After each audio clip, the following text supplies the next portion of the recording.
علیکم درنو دوستانو زموږ د نن درس دی انپوټ میسج یا ورکړیز پیغام ډیټا والیډیشن دوستان موږ یو چې درې برخې لري چې اوله برخه یې سیټینګ یا تنظیماتو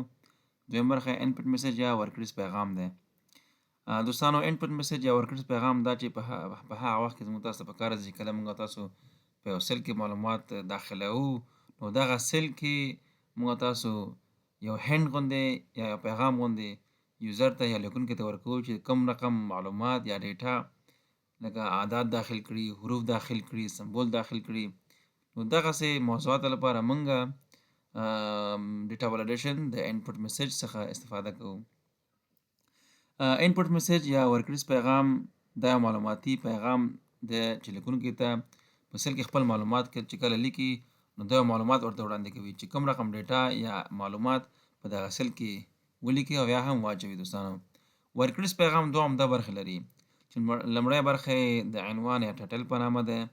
او دویم برخه یې د پیغام په نامه ده دوستانو یا انپوټ میسج چې دغه یوزر ته راهنمایي ورکوي یا لارښوونه ورته ورکوي چې کوم رقم معلومات یا ډیټا په سیل کې انټر کړي لکه دغه تاسو ګورئ په دې مثال کې دوستانو چې دغه توجه چې دا د عنوان په نامه ده او مهرباني وکړئ خپل معلومات دقیق داخل کړئ دا د انپوټ میسج یا ورکړیز پیغام په نامه ده راځئ همدغه په عمل ډول ګورو دوستان دغلته غواړم چې په دغه جدول کې البته په دغه سیل کې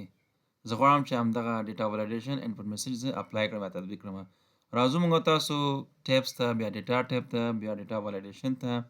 په ډیټا والیډیشن کې سیټینګ موږ زموږ تیر درس اوس په انپوټ میسج کې موږ راځو عنوان ورته لیکو چې په عنوان کې فرض مثال توجه یا با خبر ورته ولیکو چې هر څه ستاسو خوښ وي دلته موږ لیکو چې مهرباني وکړئ مکمل اعداد یا هول نمبر چې ورته وایي اعداد په سیل کې ولیکئ نقطه اوکې ګورو فر مثال تاسو د نور ځینو تاسو په سیل کې په نور ځینو کې قرار لري یا موقعیت باندې چې کله دې سیل ته تاسو راشئ څنګه کلیک وکړئ اتومات تاسو چې با خبر چې د عنوانو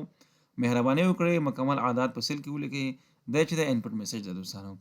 دا زموږ تاسو نن درس